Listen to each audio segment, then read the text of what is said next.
আজকে ক্লাস 10 এর আলোচ্য বিষয় হচ্ছে জয়নিং।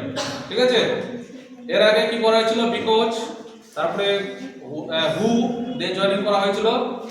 আজকে নতুন নতুন ওয়ার্ড দিয়ে আবার কি করা হবে? জয়নিং করা হবে। যদি সিম্পলি কোশ্চেনটা কি থাকে, জয়েন দ্য ফলোইং সেন্টেন্সেস, তাহলে পরে এইসব ওয়ার্ড দিয়ে জয়নিং গুলো করতে হয়ে যাবে। আর যদি ডেফিনেটলি উল্লেখ করে দেয় জয়েন ইউজিং পার্টিসিপল ক্লজ, যেভাবে কোশ্চেনটা থাকবে আবার সেভাবে কিন্তু অ্যানসারটা করতে হবে। তাহলে দেখো, এখন হুইচ দিয়ে আমি করাচ্ছি। ঠিক আছে, ওয়ার্ডটা কি হচ্ছে? Which, WHIC।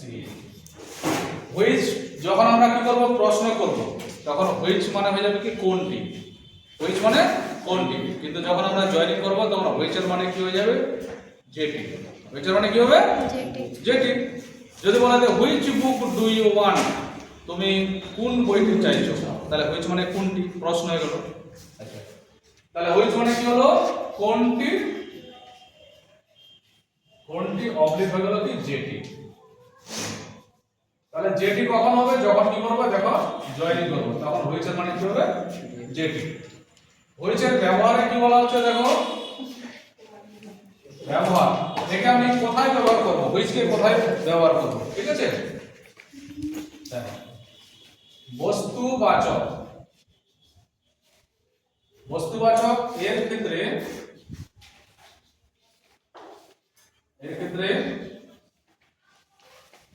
হুইচ দ্বারা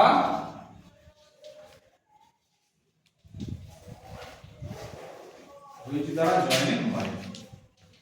এটা একটা নিয়ম লিখলাম। ঠিক আছে, এই নাম্বার করে দিলাম 1। 2 নম্বর কি হলো? দেখো, বস্তুর প্রোনাউন হচ্ছে কি? ইট। বস্তুর প্রোনাউন কি হলো? ইট। যদি কি থাকে? ইট যদি থাকে প্রোনাউন, তাহলে ইটের বদলে কি হবে? দেখো, ইটের বদলে হুইচ বসে। ইটের বদলে হুইচ বসে যদি ইটটি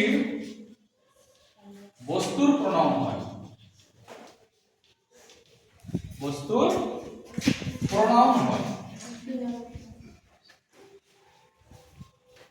ঠিক আছে, কোন একটা বস্তু আছে, ঠিক আছে, সেটা কি হয়েছে?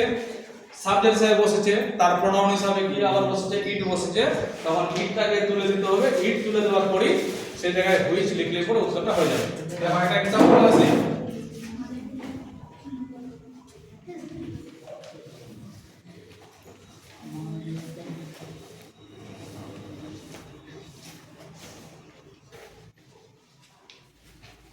I have lost a pen.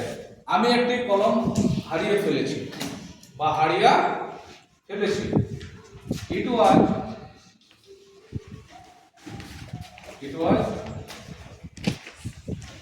costly.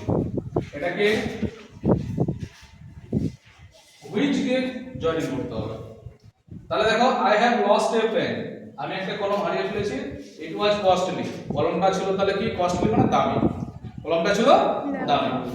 তাহলে এখানে ইটটা যে বসেছে, কার প্রোনাউন হিসাবে বসেছে? এই পেন আছে না, এই পেনের প্রোনাউন এখানে ইটটা বসেছে। ক্লিয়ার হচ্ছে? তাহলে পেনটা কি হলো? বস্তু। পেনটা কি হলো? বস্তু। তাহলে এই বস্তুর এখানে প্রোনাউন কি বসালাম? ইট। তাহলে এবার দেখো, নিয়ম অনুসারে তাহলে কি হবে? এই যে এখানে আছে ইট আছে, ফুল স্টপ দেওয়া আছে, সেটাকে তুলে দেব। এবার তুলে দেওয়ার পরে এখানে আমি কি লিখব? হুইচ লিখে দেব। তাহলে অ্যানসার ক্লিয়ার হয়ে গেল। দেখো, I have lost a pen which was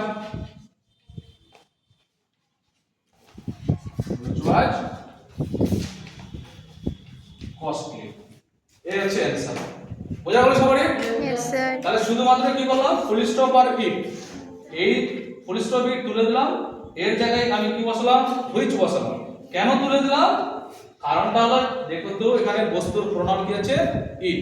আর নিয়মে বলছে যদি ইট যদি প্রোনাউন থাকে বস্তুর, তাহলে পরে কি হবে? সেটাকে তুলে দিয়ে হুইচ বসাতে হবে। ওই জন্য উত্তরটা কি হলো? I have lost a pen which was costly. Clear হয়েছে? Yes, sir. ওকে।